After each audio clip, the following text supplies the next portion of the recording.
რატომ დაეცა ოქრო და რატომ არ დაეცა ბიტკოინი? ეს არის დღევანდელი აი ამ ჩანაწერის თემა.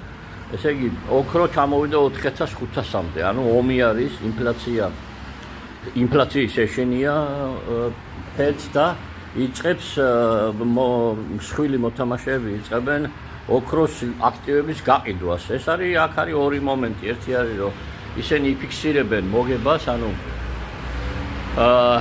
ძველი ნაყიდი ოქროს აქტივებს ყიდიან მაღალ ფასში, 5500 იყო თუ ავიცნობრი, შეიძლება მეტიც აღარ მახსოვს ზუსტად, მაგრამ ეხლა არის ნამდვილად 4500 და დიდი ალბათობით ეს არის ომის მიერ გამოწვეული დაცემა. ასე დროს აქტივები გადადის ძირითადად დოლარში, ანუ დოლარი ეხლა მყარდება.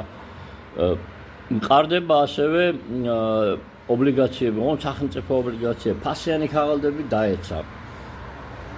უნდა დაცემულიყო კრიპტოს, ბიტკოინი, მაგრამ რატომღაც ის არ დაეცა და უпростоროდ დაწოლა დიდია, მაგრამ არ ეცემა. 70-ზე შეინარჩუნა თავი და პირიქით აჩვენებს კარგ დიაპაზონს და კარგ მონაცემებს. ეს არის ძირითადად იმის ნიშანი, რომ ის ნელ-ნელა ყალიბდება როგორც ციფრული ოქრო, ანუ როდესაც კრიზისებია სოფლიოში აქტივები ეტაპობრივად გადავა დიდი ალბათობით ეხლას და უკვე მომავალშიც ბიტკოინში.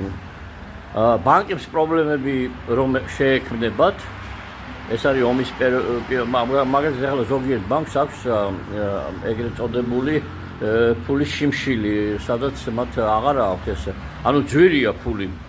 ფული როდესაც ძვირდება, ბანკი არ გასცემს და შესაბამისად არც იღებს სახელმწიფოსაგან, უпростоროდ არც გასცემს და არც იღებს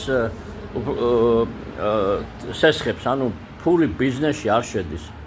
და ის თანხები, რომელიც იყო ოქროში, გამოვიდა დიდი ნაწილი და წავიდა, როგორც გითხარით, დოლარში, ანუ გადააქციეს დოლარად.